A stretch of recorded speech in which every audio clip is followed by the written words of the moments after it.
ஜப்பான்ல கவாகோ அப்படிங்கிற ஒரு முனிசிபல் கார்பரேஷன், அது ஒரு சிட்டி அது இருக்குது. அங்கே வந்து சட்டவிரோதமாக எந்த ஒரு பர்மிஷனும் வாங்காமல் ஒரு மசூதி கட்டப்பட்டிருக்கு.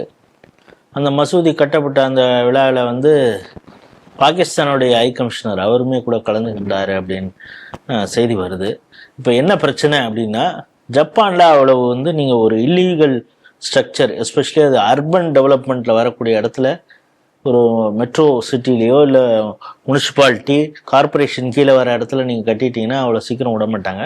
இன்னொன்று, இது மாஸ்க் அப்படிங்கிறதுனால அங்கே இருக்கக்கூடிய லோக்கல் கம்யூனிட்டி மிக பெரிய அளவில் எதிர்ப்பு தெரிவிக்கிறாங்க. இது நாளைக்கு பெரிய சிக்கலை ஏற்படுத்தும், மத ரீதியான பிரச்சனையை ஏற்படுத்தும் அப்படின்னு அங்கே எதிர்ப்பு தெரிவித்து அதை இடிக்கணும் அப்படின்னு சொல்லியிருக்காங்க. கவர்மெண்ட்டும் அதை நோக்கி ஒரு இது பண்ணியிருக்கு.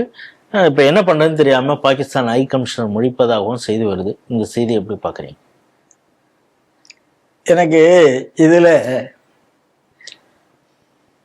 இந்த முஸ்லிம்கள்ட்ட ஜிகாதிகள்கிட்ட எல்லா நாடும் ஒண்ணு போல ஏமாறுமான எனக்கு தெரியும். மேபி அது ஆரம்பத்தில் ஒரு சாதாரண கட்டடம்னு கட்டியிருப்பாங்கன்னு நினைக்கிறேன். இல்ல, முதல்ல ஒரு கட்டடம் அனுமதி இல்லாமல் கட்டப்படுகிறது அப்படிங்கும்போது நம்ம ஊர்ல எக்கச்சக்கமான கட்டடம் கட்டுறாங்க, அதுக்கப்புறம் முனிசிபாலிட்டி போறாங்க, கார்பரேஷன் போடுறாங்க, இடிக்கிறாங்க, எல்லாம் நடக்குது. உலக நாடுகள்ல இப்படித்தான் இருக்கா, ஜப்பான்ல இப்படிதான் இருக்கான்னு எனக்கு ஆச்சரியமா இருக்கு. சரி, கட்டி முடிச்சா அதுல பாகிஸ்தானுடைய ஹை கமிஷனர் போய் அதை திறந்து வைக்கிறார். அப்பவும் அரசாங்கம் பார்க்காதா, அந்த மாநகராட்சி பார்க்காதா அப்படின்னு எனக்கு புரியல.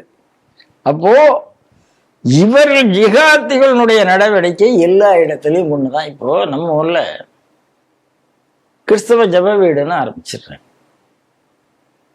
ரெசிடென்சியல் ஏரியால ஒரு தெருவில் ஒரு வீட்டு மாடியில ஜப வீடுன்னு போடுறோம். அது இன்னைக்கு தடை வந்தது, அந்த தடை மீண்டும் நீக்கப்பட்டிருக்கு. திமுக ஆட்சியில் போகும்போது திருப்பி நீக்கப்பட்டது. மீண்டும் அது தடை வரணும். அதுக்கு அதை நாம் திருப்பி கையில் எடுக்க வேண்டும். இந்திய இயக்கங்கள் இதை ஞாபகமா கையில் எடுக்கணுங்கிறதே என்னுடைய முதல் கோரிக்கை.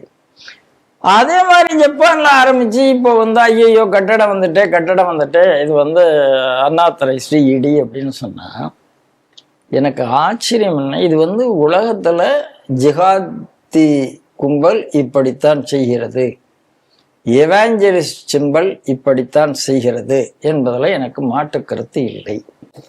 ஆனா ஜப்பான் போன்ற நாடுகள்ல இஸ்லாத்தை அவ்வளவு தூரம் வச்சிருக்கிற ஒரு நாட்டில் இப்பயே கூட அந்த பார்லிமெண்ட்ல பேசுனாங்க, இங்க போதிய அளவுக்கு ஆயிடுச்சு, இனிமே ஃபுல் ஆயிடுச்சு, இனிமே கிரேவி ஆடுங்கிறது இங்க ஒண்ணு கிடையாது, கபர்தஸ்தான்.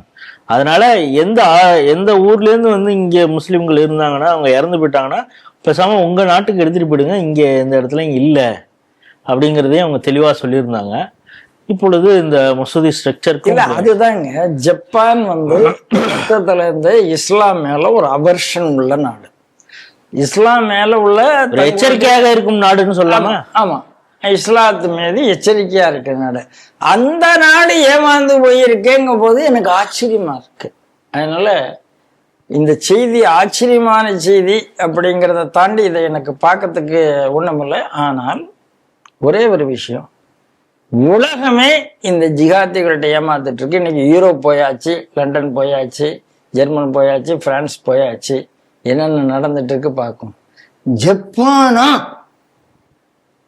அப்படிங்கும்போது ஆச்சரியமா இருக்கு. அதனால மக்கள் புரிந்து கொள்ள வேண்டும் அப்படிங்கிறத தவிர இதுல எனக்கு என்ன செய்தி சொல்றதுன்னு உண்மையிலேயே எனக்கு தெரியல.